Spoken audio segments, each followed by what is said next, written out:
Hi, this is John. I hope you're all having a good day today. So today we have a new lesson and we are going back and looking at Amazing Grace as a piano solo. Now previously I had put up a video showing you how to play a piano accompaniment pattern for Amazing Grace. And that was a 3/4 time pattern that went like this. That was the basic pattern.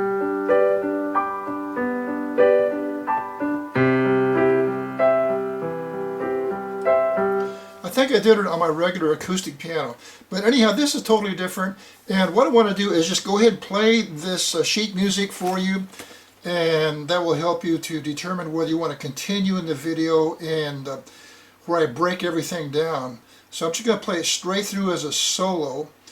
But before I do, I just want to mention you want to go down to the comment section and click on the link and download this sheet music and put it in these document protectors and put it in a 3-ring binder, and then you'll have this complete set of music and all these piano accompaniment patterns that you will not find anyplace. I don't know of anybody that's ever put together a piano accompaniment pattern type of book, but you will have one for free. And so download this sheet music. And remember, with these accompaniment patterns, you can intermingle the melody with them. But in this particular lesson, I am playing a piano solo. And so let's listen to this. Here we go.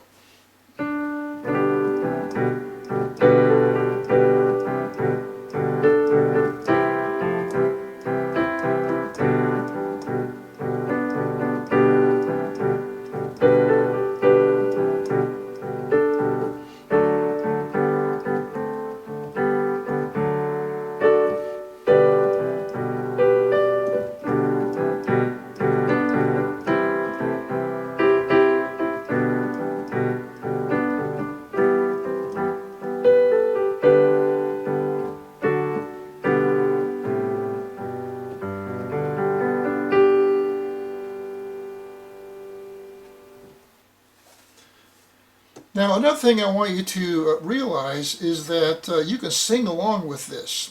And so what I want you to do now is listen to me play the same solo, but I'm going to sing along.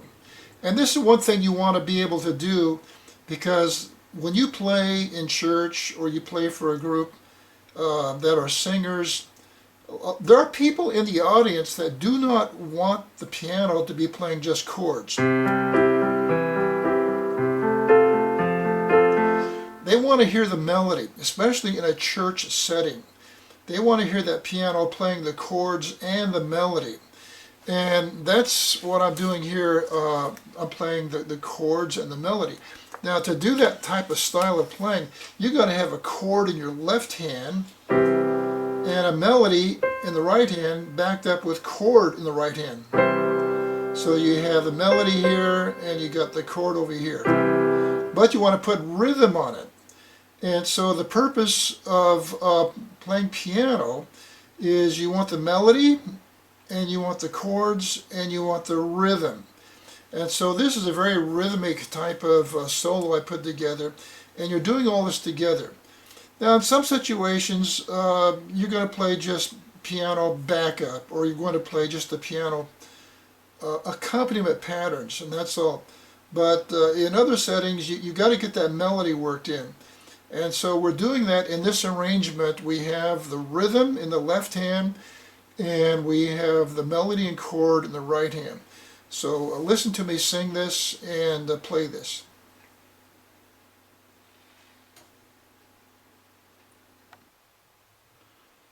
Amazing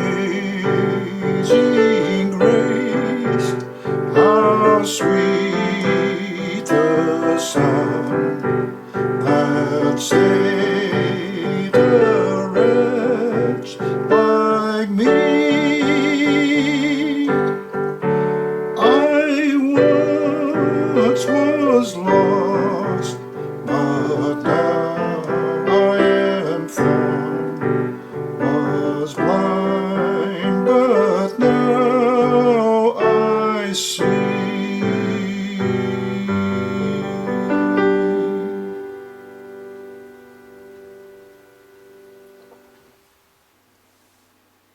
Okay, now we're going to break this down, and it's the left hand plays a G chord in the first inverted position, and this particular arrangement uses that 1 to 4 chord jump. Some people call it a bump. Sometimes I call it jump or bump. But you're just jumping up to the 4th chord, just briefly, and that gives you the rhythm. And you can do it on any song. And I'm going to do more of this because this really adds a lot of flavor to your piano playing, to put that little extra jump in there. So the left hand, I start off in the G chord in the first inverted position, like that. That's rhythm, you see. That's the first measure. So you want to practice that first measure, just the left hand by itself. So this is a dotted 8th note followed by a 16th. 1 and 2 and 3. 1 and 2 and 3. I mean, you could do that, but I don't have it that way. I don't have it written that way. I mean, that's a variation. The way it's written is 1 and 2 and 3. Okay, now on measure 2, we have the same rhythm for the first 2 beats. 1 and 2 and, but then we have a triplet. And so the word how. So this measure would go like this. You got your chord over here. Now over here on the 3rd beat of measure number 2, so the triplet is divided between right and left hand. So the right hand plays the first note of the triplet, the left hand plays the second note, and then did I say right hand? Let me say that over again. The right hand plays the first note of the triplet, left hand plays the second note of the triplet, and the right hand comes back the 3rd note of the triplet. So that's how that part, and that's how that part goes. And the lyric word for that is the word how. How, like that. So it's grace how, grace how, grace how. And so it would be like this. Grace how. And so you could practice the measure by measure. Grace how. Now this is a level 6 situation where you're singing at the same time you're playing this rhythm and playing the melody and chord. You're really multitasking when you get into this type of style, and so it's a level 6. It might take you some time to get this. Now measure number 3, we go over to a C chord. Now the C chord does the same kind of thing. We go over to that 4 chord. It's a 4 chord from a C. So here's a C, 1, 2, 3, 4, F. So go from a C chord to F. That's 1 to 4. So the words are sweet the sound. So sweet the sound. And so you want to practice that. C, F, C, C. And then, and we have that triplet again. On measure 3, the last beat number 3, you have a triplet. So the first one is 1 triplet. 1 triplet. That's 3 notes in for 1 beat.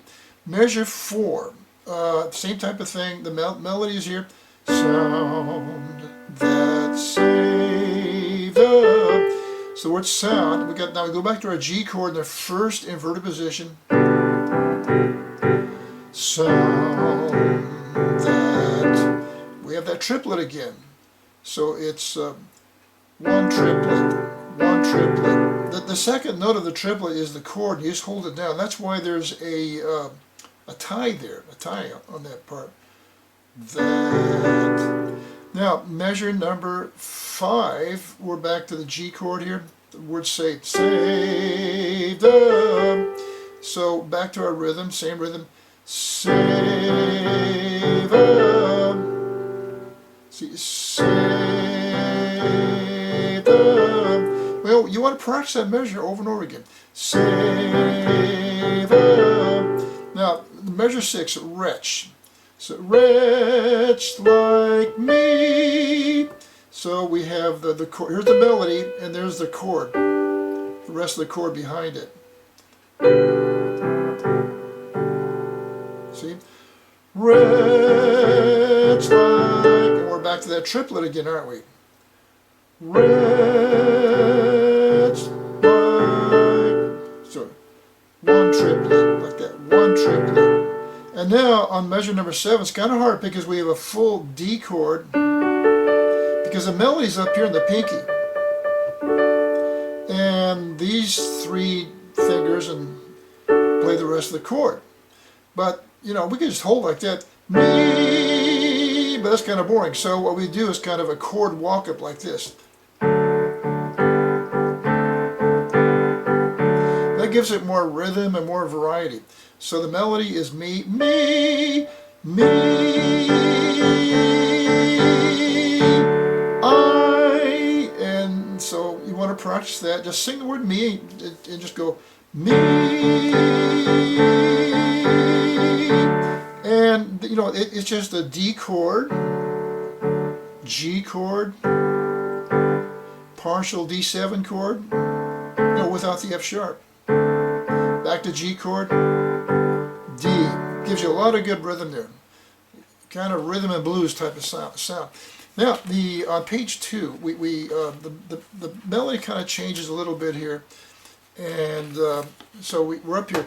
Once was lost, measure number 9. So now for the melody, you know, the melody's up here, but we want to supply chord in your right hand. A lot of times I roll that chord, because the last note is the melody and it stands out when you roll it. I don't always roll it, but a lot of times I do. Now, the rhythm here in the left hand is back here to G chord in the first inverted position, like that. So I kind of cut the rhythm in half here because the melody is taking on more rhythm here. Was, and now measure number 10, the word lost. Lost. Now we're back to our regular rhythm. Lost, but now we're back to that triplet. One triplet, one triplet. Now measure number 11, we're back to a C chord. The melody goes. So now the melody is E, G, G, E, D.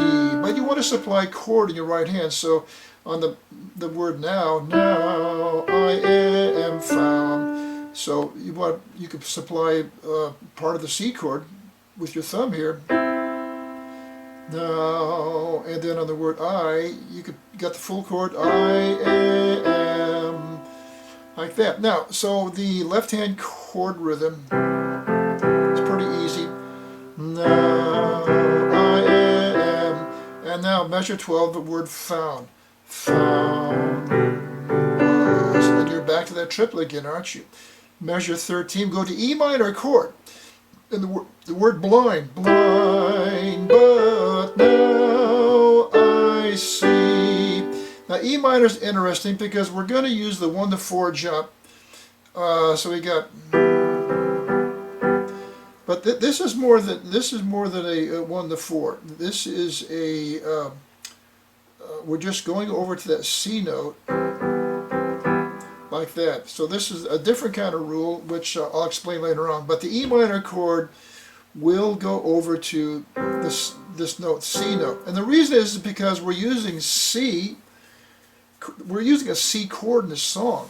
So going from E minor over to a C chord, and this is C chord in the first inverted position. So we have E minor to C, E minor, E minor, C, E minor, like that. So one of the rules is basically you can bump over or jump over to almost to a lot of the chords within the song. to give you that rhythm type of feeling. So with the word blind, the note that is the melodic note is G. Blind, but so it would be blind like that. Blind, but we want to add some chord to that G note. So we just add the E of the E minor chord like that. Blind, but now measure number 14 is the word now. Now I see. So here what I did was just to go back to a really simple melody, simple chording. Now, just quarter notes. Now I see. Oh, why did I do that? Because you're coming to the end of the song, so I'm kind of slowing it down. But if you want to do something a little bit extra, on the second beat there, you could put a triplet in like this. Now I see. See? So going back to measure number 14, we have now I see. But again, if you put that triplet in, it'd be like this. Now I see. Now it's not written down there's a triplet, but I just showed you that as an extra. All kinds of things you can do. Look, there are literally 1,000 ways you can play this song. And this is just one in 1,000 different ways. And you can start to create your own style of playing, and you can create different ways of playing songs by learning these patterns and learning these rhythms and learning the 1 to 4 chord jump or 1 to 4 chord bump, whatever word you want to use. Now measure number 15, we have a kind of a walk down here like that. So we have the G chord in the left hand. The melody is C. C, C, and then we end it with a little chord arpeggio. Or you can just play with one hand, like that. Okay, so work on that, and you want to work on it measure by measure, and we're going to go back and take the song we had previously, God Is So Good. I like that song because it is easy to play. And we're going to put this 1 to 4 chord jump in that with the melody, and we're going to play that song in the same style here. I like this style because it's very rhythmic. And playing piano, you want to have rhythm. I mean, you know, if you're just playing chords, you know, Amazing Grace, how sweet. It gets boring. I mean, there's no pizzazz there. To give your music pizzazz, you got to have some rhythm. Put a little rhythm and blues, you know, into your playing here. All right, so this is John signing off, and you all have a good day, and we will see you in a couple of days. Oh, by the way, please subscribe, and please leave a comment. Help me build this channel. You can help me. Help me!